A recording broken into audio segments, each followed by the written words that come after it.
Hi everyone, welcome back to my channel. My name is Mmabatho Ratlou for those of you who are new here, and to all my returning subscribers, welcome back. So in today's conversation with her, I have a dear friend of mine. Mmabatho, we've known each other since we were 7. Yeah, it's been years. It's been years. I thought, okay, July is Fibroid Awareness Month, and I thought that it would be important for us to continue the conversation around fibroids. I've had a conversation with Bitumelo ka fibroids. Go through the videos. There is a video where I sat down to Bitumelo where we spoke about fibroids. But we all know that when we're experiencing a certain illness or going through a certain condition, we don't experience those things the same. So I'm here to talk to Mmabatho about her journey with fibroids, you know, what her journey looks like, what her experience has been like. So yeah, let's get into the crux of things. Can you just tell us a bit about yourself? Nothing hectic. All right, my name is Mmabatho, and I've been living with fibroids for years now. Actually, for the few years when they've started, I didn't know actually what they were because I always thought, it's just heavy periods and then just painful periods. Yeah. But then after I was diagnosed and then got the information about what happened, what's going on, and then I took it into consideration to look on it and then know exactly what's going on. Yeah. That's how your journey basically started. Okay. So can you just remind us, refresh our memories, what are fibroids? Fibroids are growths, but they're not cancerous or anything. They just growth in your uterus. And then they tend to not disturb your fertility and make you have more painful periods, and heavy bleeding comes along with that. Yeah. Okay. So that's just the crux of things. Yeah. They are non-cancerous. They are non-cancerous growths. Yeah. So is it around? They can also they grow within the uterus and outside the uterus, or is it just within? They grow inside the uterus, and then they hang on the walls of the uterus inside, and then also outside they can hang Oh, okay. So for me, it was inside. Okay. Yeah. Jeez. It was inside, but you know how it is, né? Because first time when I was diagnosed, they said it's inside. Yeah. And they did the scan and everything. And then I also saw that, okay, this is the scan showing that it's inside. Yeah. And then with the journey going on with the pregnancy and all. Yeah. And then, I don't know, when this is why I'm saying some people give you false hope. Some people focus on what they need to achieve for themselves. Yeah. So when I asked my guy, and he said, no, actually, for that time when I fell pregnant, a few of them fell out. I don't know how. Wow. Yeah, because there was just one left now. Okay. And then he said, there's just this 10 centimeter large fibroid, but it's now outside. And I was like confused, like, how come outside now? Yeah. Like, so in all actual fact, I would say that it was just to benefit him because he thought maybe if I could just come up for myomectomy. Yeah. But with that, I had concluded that I don't want anything invasive anymore. Yeah. So I just want to check or ask you, what were your signs and symptoms? So firstly, like, when did you start your period, and when did you then discover that something is a bit offish with my period? I think I started my menstruals around probably 14 years, 15 years. Yeah, and then I went along with the heavy bleeding around maybe 16 years. I figured out that I'm a heavy bleeder, and then took it like, I'm always a heavy bleeder. It's just a mess. Yeah. Whenever I'm wearing my uniform at school, I'll be a mess on that day. Actually, for the first 2 days, it's better. But coming on the third day, then I'll know that this is just too much. Yeah.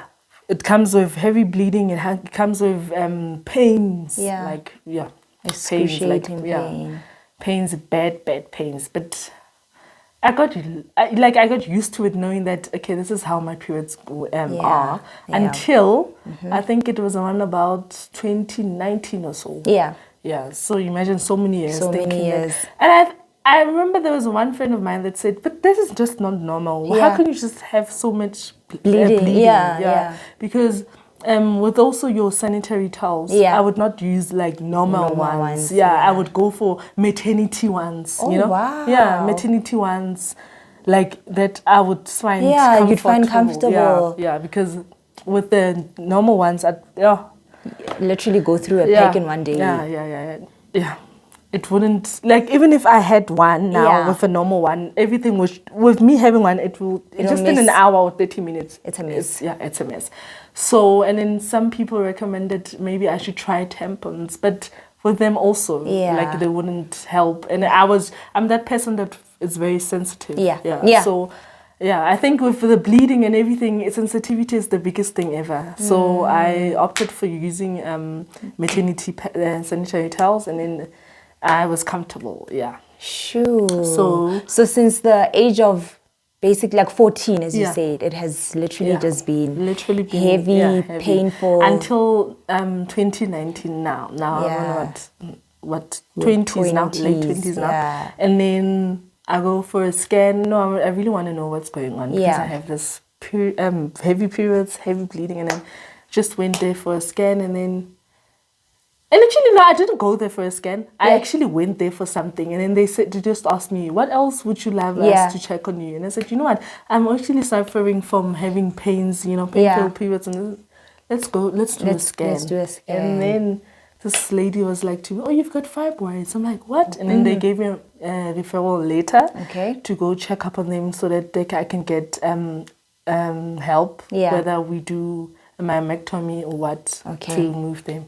So, and then I went for the referral to hospital, and then I found like there's so much delay when you go, like, nothing is happening. So, I think 2019 2019. or so, okay. And you were speaking about you touched on a bit on the treatment options. What treatment options now we can talk about that, were you introduced to or told about, and which ones did you perform?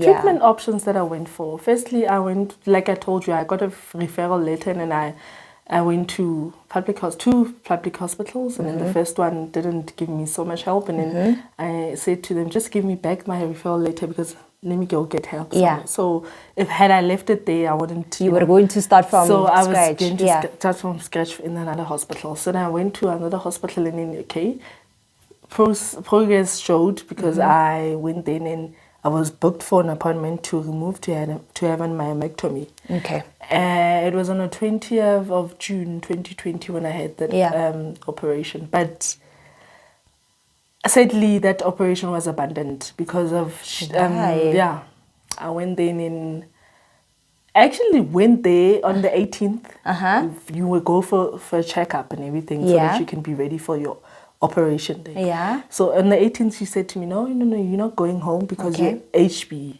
like my blood was very low. So like I was like maybe 7. Yeah, it was on 7 maybe, because normally it should be 12:30. That's your normal BP. Hemoglobin. No, not BP. What? Your hemoglobin. She's in the medical field, guys. So my HB was very low. Oh, HB. And then she said, no, how did you get here? And I'm like, no, because I use public transport and so on. She said, how did you get here? And then and I'm like, I know my HB is always low because I can't even donate blood. Like I've always seen that as a red flag that something is up. So, and then she said, okay, no, you're not going to go home. I suggest that you go home and say that you're going to sleep over because I'm going to transfuse you before operation. And we're going to transfuse you during operation because it seems like you just lost, you are very anemic. Oh my word. And then I said, okay. And then I stayed over the 18th, and then 19th they transfused me, and then 20th I went for the operation then. And then suddenly, the only thing that woke me up after the surgery, I remember in recovery, and then this guy said, Mmabatho, wake up, the procedure was abandoned. And I was like, what? And then I opened my eyes like, what do you mean? What do you mean? And then that's it. And then this guy said, no, the doctor will come and explain. Okay. And then I got to the ward and then said, you know what? Before I dozed off anything because I was anesthetic and everything. And I said, You know what? I really need an explanation. Please Yeah. just let the doctor to come and see me. Yes. Like really, I emphasize it to the nurse that please, I need to be explained what is really going on. Yeah. So she came and told me that we abandoned the operation. Okay. Yeah. Because of your fibroids were too deep, and then we were afraid that if we went for it, you would bleed a lot, and then with you losing so much blood, if you lose so much blood, and now you're at risk of so many things. So then I said, okay, and I took it, but I was just saddened about me being open up, and then nothing happened. Like it was just traumatic for me, but. I took it as it is, and then second option I went for because I've been doing my research, and then I remember doing this research and then said uterine fibroid embolization, and then that's where they just shrink the fibroids. Okay. They numb that area they don't give you full anesthetic, or they don't put you on general anesthetic to sleep you off. They just numb the area that they're going to work on, and then they insert the thing that's going to help. Yeah. It's going to help to send the medication to the fibroid state, and then they start shrinking. And with the process, I think that it has helped me a lot. No heavy bleeding anymore. No period pains anymore. That's like it's a normal period. It's a normal period. Yeah. For I remember my old days. I knew that if I've started my periods, oh my God, for the third day I shouldn't be doing anything. Because it's just the pain and the heavy bleeding. Be the day, And you also touched on like the number of fibroids. You said that the doctor abandoned the procedure because they said they were too deep. How many fibroids did you have? I think I had, by the time that I had the operation, I think I had around 4 or 3 at the time. I think I had 4 or 3. But now with this procedure, and then it was just one. And then he also explained to me, this doctor, that the one that I had procedure with, and then he said to me, you know what, it looks like yes, you've had. I can see also with the scar, because now it looks like they just shrinked. And then they just fell off. They fell off. Yeah. So this they saw because I could see also on my menstruals. You know what? Honestly speaking, let me just tell you this. I've tried so many things. Like your stem cell. You know the STC. I've heard of it. Yeah, I've heard of it. Thing. Yeah. So my mom used to buy it for me. Like, I think we bought around about maybe 5 boxes, and in that box it's like 10 of them. The box costs about 1.5. Yeah. So I took it back then. So I think I took those things and then thinking that I want to see the results now. So the results didn't come now. And then I shift my mind from it and said, these things are not working. It's fine.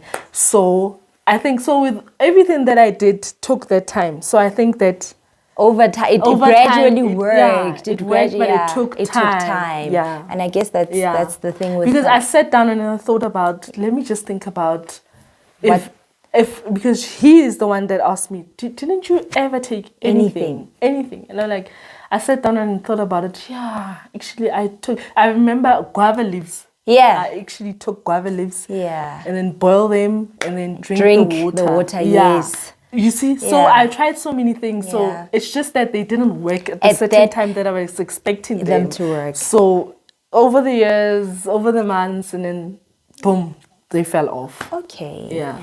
And now you mentioned that you were able to conceive. Yeah. Yeah. So I remember with the conversation that I had with Vitumelo, she mentioned how the fibroid also competes with the baby, and you said that your fibroid was obviously in the uterus. Inside. So how was your journey? I don't want to say towards conceiving, but during your pregnancy with the fibroid and the conversation you had with your doctor. Firstly, before I conceived, I started losing weight. I lost weight extremely. Like I lost weight extremely. And people kept asking me, are you exercising? Because everybody wants to lose weight. Like there would be women calling me, what are you taking? Yeah. You've lost. I've lost, not in a bad way. No, it was not. I looked good actually. Yes. Yeah. But I wasn't myself because I was like thinking, what's going on? But I don't know what's going on. But don't you think it was the medication that you were taking that was actually working at that time? I didn't think about that because I took the medication a long time ago. Okay, yeah.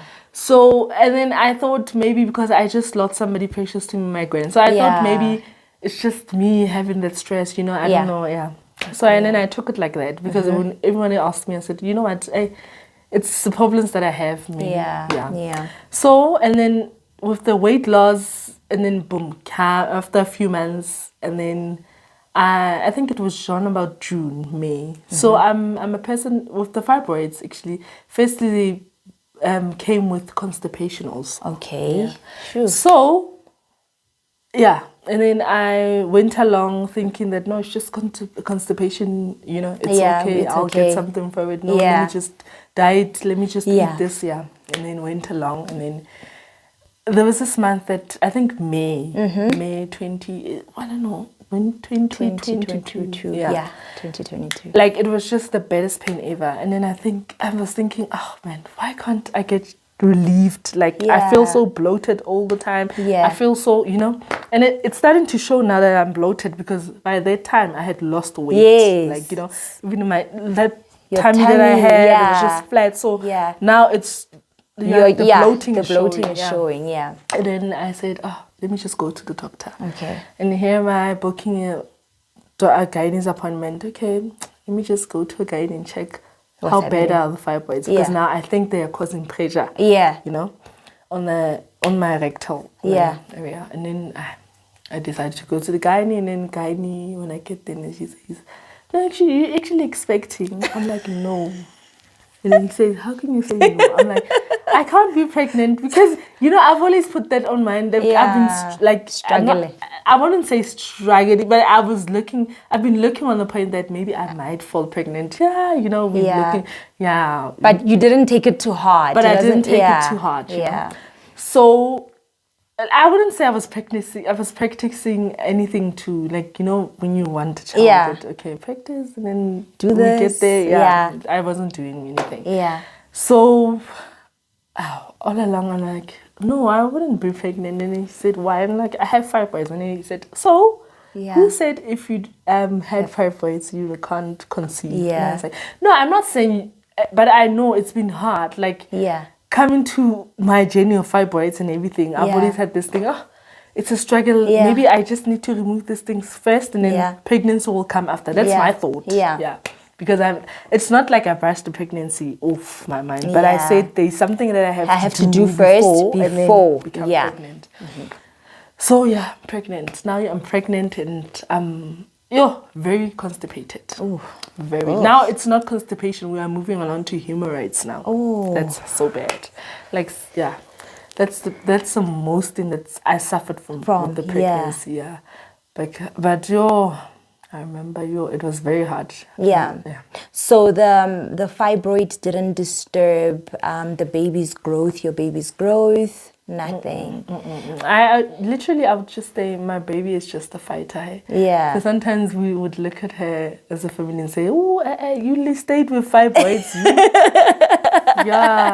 And you made it. Fighter. Yeah. Because later on my pregnancy, the problem started was your amniotic fluid is being reduced now. Okay. And then I think it was all the pressure, the baby wants the space, the fibroids is fighting off. Now, the sag is not, I don't know, the growth is not just too good. Yeah. And then the second time I went again, or the third time, I think, then the doctor said, no, we need to have you to do a Caesar. Because the baby's not growing and... Oh, goodness. So I think it's what the pressure caused. Yeah. Oh my goodness. But we are so glad that baby is here. Suski.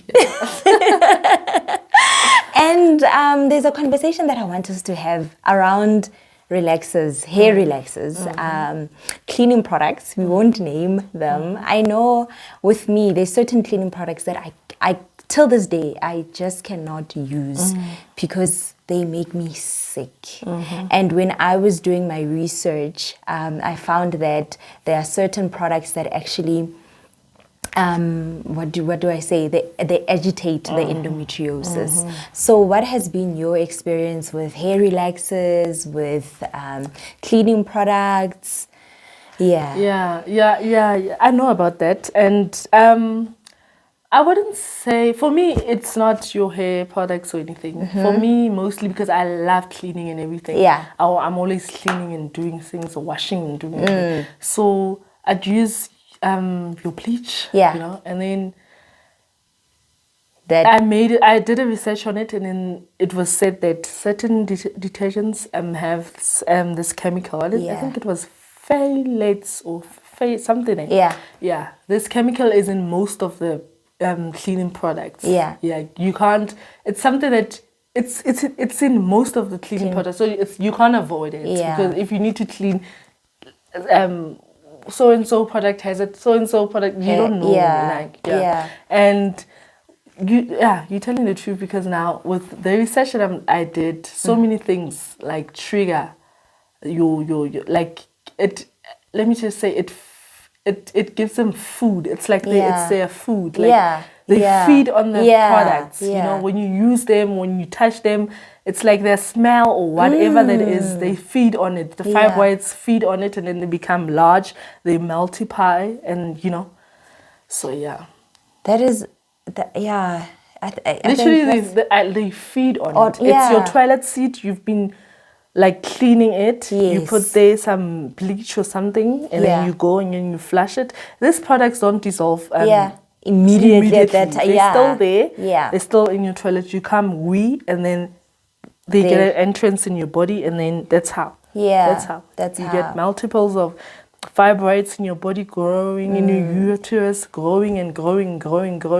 It's because of the things that you keep doing, the products that you keep using. Jeez. You know, it's your dishes that you do. It's, I don't know if it's this, how do they transport of it to the uterus? I don't know. But probably the smell, because they're too strong. Some of them are too strong. That smell, it literally knocks me. Like I can't handle that smell. But you're right. What other cleaning detergents are you going to use? Because most of that chemical, it's used in every in every detergent. That is scary. So people don't know that. Yeah, because I would use bleach and say, I'm probably feeding them more and more, because now I have made a research. So I didn't know. I used to get so confused. Like, why am I feeling this? Like, literally, I would feel so. You'd feel it. Like with me also, maybe I'm just washing like the bathtub or something. Like with me bending down, I'd smell it, that this thing is just coming into me, like you know how and you it's inhale attacking when you inhale smoke or something, you feel like this thing is attacking something like that. Now you would feel that this chemical is very strong. I don't know, there's just so many of them. It's a chemical that's inserted in this cleaning detergents. That is most of them. That is the danger. That is the danger. So they don't. Whether you put it in your bathtub, you get inside, now you're taking a bath, it's still there because they don't dissolve quickly. I get it. So that's your experience with them.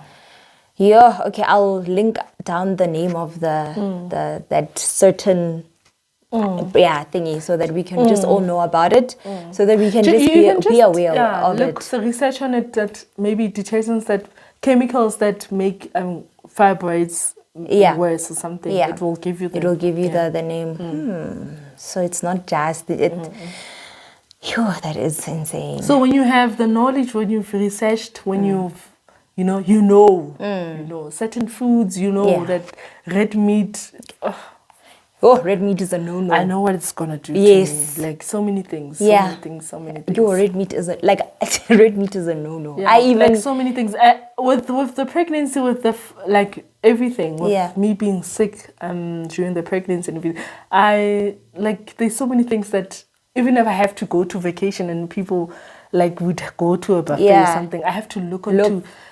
Is there something that I can eat? Like, you know, it's not like, it's not normal anymore that you can, now we can have anything. Now we are so excited, you know. Like, you know what happens with me? Like, even when we go out, you know, like I have to check the menu. Whatever restaurant that we're going to, I have to check the menu and see if there are foods that I will be able to consume. And if you know that you're going to have this wrong type of food, like, you would know that, okay, I'm just going to have that pizza, but I know. Like, you know, like, it's always like that. I know. Jeez. Like, you know, sometimes when I eat like something wrong, like in a low uduma kota. And like I know that I'm not like you're not. You're not supposed to be. And like I like it, after eating it, I would know. Like my body changes. You feel bloated. Or you already feel bloated. Yes. You already feel by the time not too far before you just eat it. You know that this is not sick. So it's very important to manage your diet. Yeah. So what diet changes have you made? I've included so much fiber in my food. Like I wasn't a person that eats oats. Yeah. But I opted for that. Yeah. Because I hated it. But now it helped me. Yeah. So it's better. Yeah. And like so many things have changed. I take your old brand, your Wheat Bix. Wheat Bix I don't take because it makes me somehow. So I substituted with what's this? Nutrific. Okay. So it's just similar, but So you did have to take a conscious decision. And with bread, like I do eat bread, but not that much. Much. And if it's white bread, no, it's a no for me. And if it's your dumpling, I have it, but at minimum, like you. And rice, I don't want rice, right?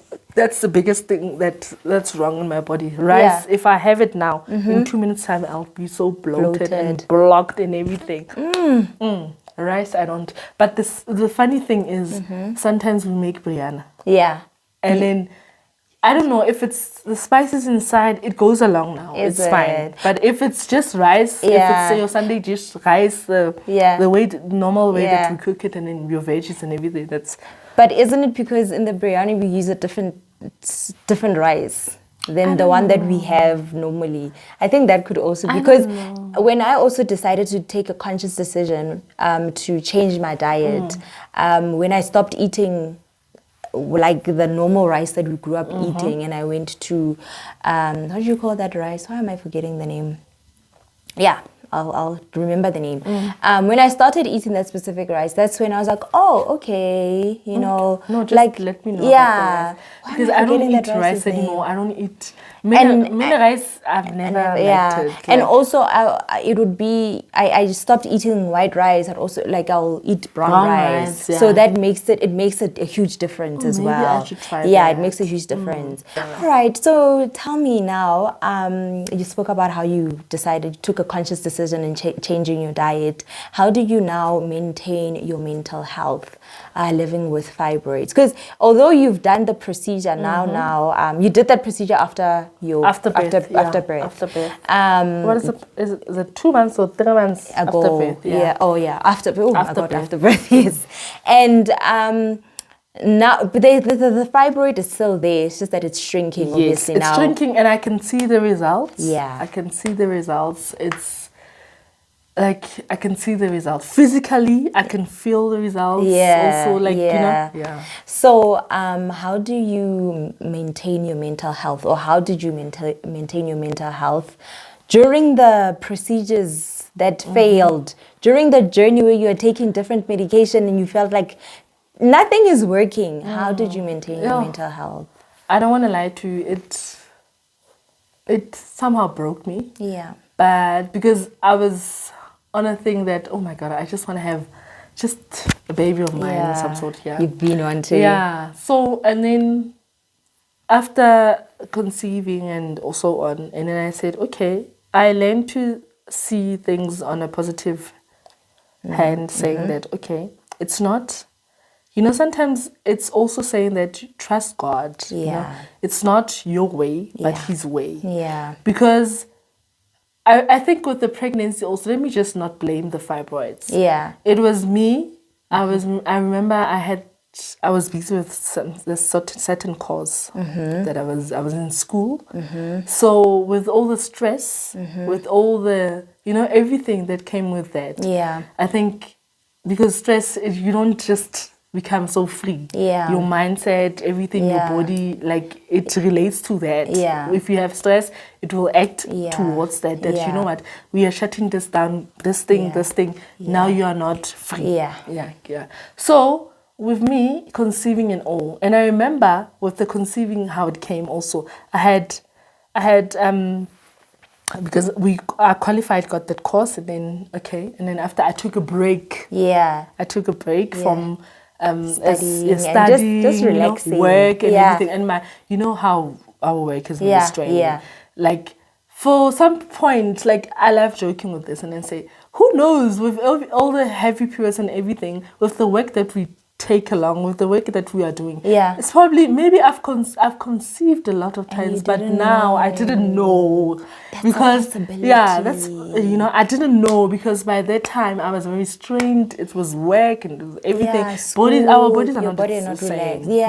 And with, like, when I say our bodies are not the same, when you know that you've got a problem, when you know that something is alerting you that you need to give me attention in your body, you need to give yourself time and say, okay, let's focus on you now. So I think that's what I did. And then everything fell along. Pregnancy came because my body was just relaxed. No stress of any school. I was just relaxed, and I was just taking it easy. And then there were no heavy lifting, nothing, no running, because at work we do, and trust me. So I think there were days that I thought that this is just a heavy period, because sometimes, the heavy bleeding was very bad. Like, I concluded that, and I make a joke of it. With my colleagues and everything. I said, you know what? It could probably I've been conceiving, but now because we've been here running, not taking care of ourselves. You go to work, like, and constantly, the thing you are always there. You are taking care of other people, but not taking care of yourself. So, and then, truly, I think that's it. So you feel like just taking that break. Was when I took that break, is what helped your mental health fell into place. Everything, my body was just relaxed. Everything was just relaxed, and I was so surprised. What? So I think what I can pick up from that is that we really need to just give ourselves time to just relax. And unfortunately, it's very, we live in it's because now we can't relax. Now you've got bills. You got things that you are committed. You've got responsibilities. You got to commit to other things. You need to go to work so that you can get paid to be able to take care of your responsibilities and everything. I think that's I think that's it. Not so long ago, somebody said to me, sometimes a person would say, take a leave and just relax. Leave, you don't even relax at home. There's so many things to be done at home. So, and then this lady said to me, when I take leave, what I do? I go on a vacation. Where I just get off the bed and then somebody's just doing the bed for me. Where I'm just handed breakfast. That's leave. For me. That's leave. Not taking leave and cleaning mommy's curtains. Cleaning. The time that you come back from your leave, you are exhausted. You're exhausted. You are exhausted, trust me. So it's very important to just take time off. And just reconnect with yourself. This is why, hence, other people would say, I'm switching off my laptop, I'm going for this. I'm done. I'm going to be off this and this and this. Some people take a break even from social media. It's not even about how, like, mental health. It's about our surroundings. Some people shut off the social media and said, I'm taking a break. You know what triggers you to go back to that place that you want. You don't want to be. You don't want to be. You know, your losses, your everything, and then Yeah. somebody's just on it, Yeah. and your society's just expecting you to feel some kind of way towards it or something. Yeah. So sometimes you just need a break and say, I let me can't. just take a break, and then Facebook for Cut. a year, cut. Whatever. Instagram, Cut. Yeah, just to reconnect just with to yourself. reconnect with yourself, and then come back refreshed. Yeah. You know? Yeah. Yeah, that's true. I like that. I really like that. I need to take that advice, just to take a break. It's so difficult, but I'll definitely Because do there, it. truly speaking, there are so many triggers in No, they are. in the social media. They are. They are. So take a Take break a from certain break. things, and then focus on yourself, and then because if Dilo you di tla tlhakana, man. You know? Dilo di tla kopana. Is there anything else that you want to share regarding fibroids, regarding your journey with fibroids? all I want to say is to the ladies out there, say take into consideration of guarding your body. Like, go out there, check if let's do full body assessment, maybe just once a year. Just know where you fall. Yeah. Because some people are just going around with endometriosis. Some people are going out with fibroids. There's so many things. Yeah, You understand? PCOS, Cysts, you understand? yeah. Because you don't give yourself attention. And first and foremost, I would love for them to start with taking care of the uterus first. Yes. Ne? Yeah. Some people are done maybe having kids. Yeah. And then now that uterus is just building up with cysts and everything. Yeah. Whereas you can just maybe try hysterectomy. Okay, And yeah. say, okay, now I'm I'm done. done. You know? Yeah. Instead of just waiting for you to be sick. Yeah. You know? Some people don't know that. Yeah. They feel like, no, this is my body. I can't have this part of mine taken out. Yeah. But that thing is maybe harboring bad things in your Yeah. body, you know? So let's just try to go back, find ourselves, and then go back and say, let me just assess myself for once in a year. Say, I'm going for, this is my time for an assessment. Take that leave, you know, that day, those 2 days, and say, you know what, I need to see a gynae checkup. Once in a year. Yeah. And then you'll know how your body is going, Yeah. how your uterus is fun. Anything. If that ear of yours is not looking good, you know, you'll keep on having secretions from that ear. Take it into consideration and say, no, I need have to go yeah, checked. you know. Yeah. So many things. There are It's so not many just things. about the uterus. Oh, Yeah. so many things, Yeah. you know. Yeah. So we just have to take better care of ourselves, because I feel like as women we take care of so many people So many around people. us. It's your kids. It's your more especially you married, Yeah, your husband, husband, your family, your kids, your your this, family. yeah. Sometimes your mom comes in. You know, you need to go there. So many things. So sometimes you just need to just take care of yourself. Oh man, thank you so much for those beautiful words. I'll definitely carry them with me, and I hope that you guys will also carry them with you. Thank you so much for giving us It's a pleasure. a bit of yourself. It's a pleasure. Yeah, guys, thank you so much for watching. Man, we will definitely have more conversations around women health. Sending out messages. Saying hello, we are here, we've been there, we are there. You know? We know. Come, let us help each other on this journey. Yeah, Ahmed, thank you so much. I hope you found this interesting. I hope that you found this inspiring, and you know, you learned and took something from it. But from us now, we are going to say goodbye.